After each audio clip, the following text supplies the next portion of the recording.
Pure Halloween magic ang bumalot sa Mr. Pumpkin's Monster Bash 2025 dito sa Lakeshore PH. Puno ng tawa, musika at mga nakakata-cute na costume ang buong park habang nagdiwang ang mga pamilya ng isang safe at masayang Halloween.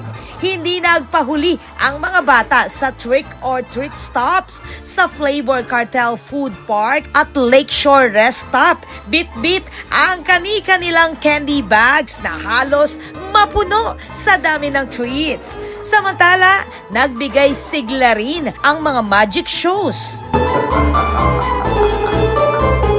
live bands,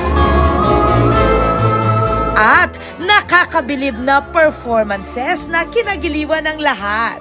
Pinakatampok sa gabi ang Little Stars Halloween Special, isang makulay na pagtatanghal na nagpasaya sa buong crowd at nagtapos ng gabi sa energy at good vibes.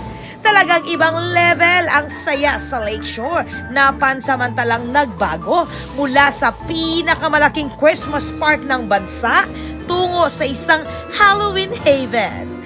This is Patricia Mamangon on the spot.